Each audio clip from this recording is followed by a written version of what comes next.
We're just looking for ideally it would be a bedroom for each kid. Yes. And that's it, and a second bathroom, and a dishwasher or a washer dryer on a little outdoor space. Functionality. We're not looking and for it the seems world. to be We're hard. just looking for. Seems to be hard to find. Vancouver residents Gail and Kevin Arnone are looking to purchase a new home, a challenge that 49% of Canadians will face in the next 5 years. We live near Vancouver General Hospital, and we live in a 2-bedroom, 1-bath, walk-up apartment with 3 kids. It's kind of a tight fit, and I've got 3 kids now. So Yeah. 3 growing kids, and I feel like I'm kind of running out of time in that place. Vancouver faces one of the most extreme housing affordability crises in North America. The average price for a single-family home, just under $2 million. 10 years ago, those same homes were $900,000 less. The biggest thing that we need to acknowledge is that home prices have really run away from incomes. In the past, we had 50% of households that could afford the median price new home. Today, it's down to just 30%. The housing affordability crisis, though, really started in the Great Financial Crisis. So we know that builders were building so many homes going into the mid-2000s, and then the music stopped. There were a lot of homes that were available, and a lot of builders ultimately went out of business. This caused a lot of risk aversion in the market. Ali Wolf of Zonda also says prices are being driven higher by opposition to real estate development in one's own neighborhood. It's a phenomenon that's become so prevalent, it has its own nickname, Not in My Backyard, or NIMBY. When we look at individuals that live in a neighborhood, people that have lived there, they've established roots, their kids go to school there, they're happy with their quality of life. Then you have a developer that comes in, and the developer says, hey, we want to increase housing supply. You have people that live in that neighborhood that say, I don't want that in my neighborhood. That could impact my home value. So what happens is these NIMBYs get together and they list off all of these reasons to the city council why there should not be more homes built. Congestion, overcrowded school, impact to home values. And they're trying to convince the city council to either deny the new project, don't allow more home building, or lower the density of the community. If you think about how we solve housing affordability, the fastest way you can solve housing affordability is by building more homes. We're always told, oh, supply, demand, build more supply, it'll bring down costs. That's a fallacy that is being perpetuated by those that stand to profit. Colleen Hardwick is a former Vancouver councilwoman who has been grappling with the city's housing issues for more than a decade. She says rezoning for higher density is the problem, not the solution. Every time you rezone a piece of property, you inflate its value by definition. And when you do that hundreds and thousands of times over, a rising tide lifts all boats. So the city adopted a business model which is basically selling zoning to generate revenue, and in doing so have exacerbated the affordability problem. The conflicts between those who want to slow housing development and those who think it's the best answer represent just one piece of the puzzle. A report by TD Bank found 30% of all the residences bought in Canada were snatched up by investors rather than people seeking to call those places home.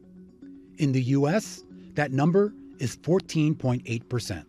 Investors are much more active in the entry-level market versus the overall market. What is happening now is some investors are looking at the market and they're saying, okay, there's one home here, but the lot could support 3 or 4 or 6 homes. They can tear down that home, build additional homes, increase the housing supply, and still make money doing so. I think that the provincial government, along with the local government here in Vancouver, are listening to the wrong voices. They're not listening to the people that live here. And what I'm seeing is increased pressure to promote growth rather than to balance growth. And that's really at the heart of the problem. On our way to see newly constructed apartment buildings in the area, we ran into a resident who is adamantly against high-density developments in her low-density neighborhood. How long have you been living in this area? 35 years. What do you think these buildings, when they are completed and maybe some of the additional developments, what is that going to do to the complexion of the neighborhood? It's totally affecting it because then some people are selling because of that. And I understand they're trying to allow all neighborhoods to have higher density, But is this the formula? Is this the right place? Are there services? This is going to be, I think, 7,000 condos when it's all done. Do we have all the services, the sewage, the schools, everything that's needed? We don't. And it's going to create a huge traffic. I'm sorry, I hate it. The housing market has been a point of contention for buyers not only in Vancouver, but throughout North America. We made a stop in Las Vegas, Nevada, a city grasping for solutions to its own housing crisis.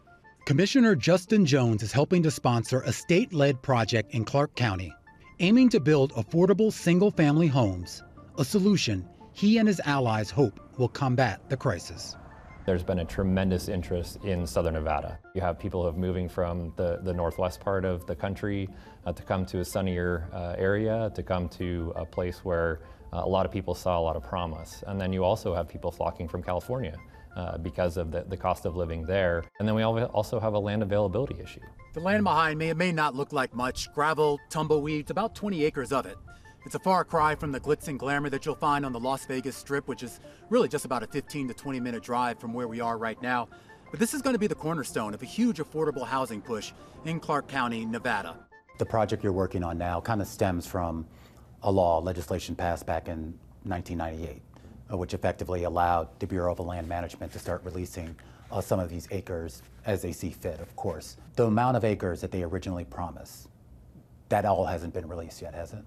No, and we didn't really have the ability or the resources to make it happen, but as a result of ARPA dollars and some other funding, we're able to really put the Community Land Trust into effect and really push forward with a historic agreement with HUD and BLM.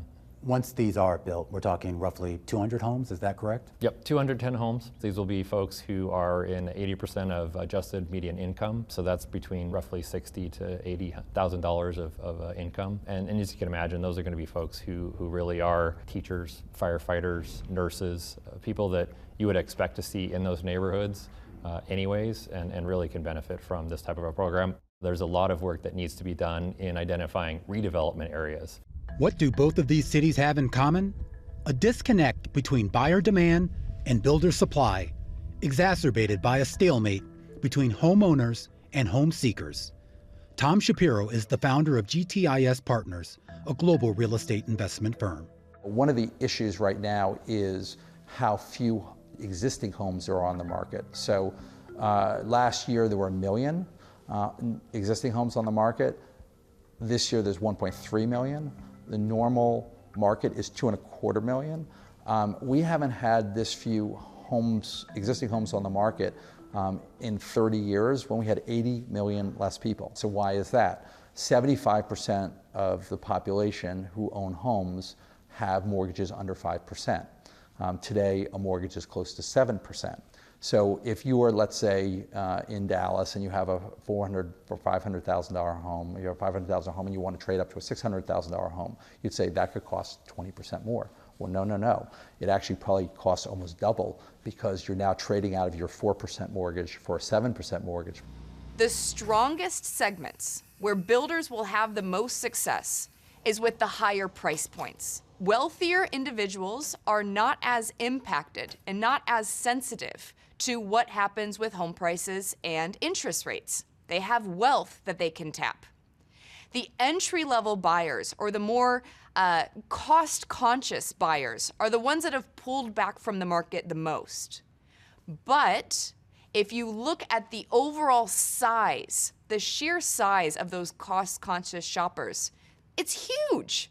There are so many people that want to potentially buy a home, but they can't find what they can afford. So by builders building more high-density projects, they're trying to lower that average sales price. They're trying to meet the consumer demand. Unpacking how investors impact the housing market is quite complicated.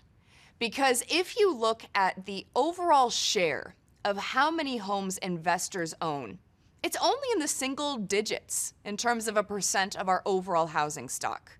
So while it's very easy to point blame at investors and saying that they're the reason that we don't have as many homes, the numbers, at least nationally, say that that's unfounded. But what's interesting about investors is they usually concentrate in certain price points. So they'll be purchasing more lower priced homes, and they'll be purchasing more lower priced homes in certain areas.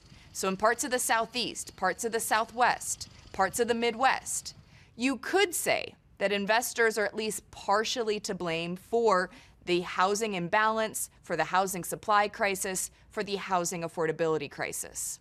There are a lot of repercussions on the middle class with what has happened with housing affordability. If you look at wealth building, the best way to build wealth is through homeownership. Those that do not own homes today have not been able to see their wealth go up. In a lot of cases, they're putting more of their income towards rent. They're not able to save as much. So the housing affordability crisis is really causing this bigger gap between the haves and the have-nots in the U.S. economy. Back up in Canada, the Arnons will continue their house hunt until they find a home that fits their family, doing whatever it takes.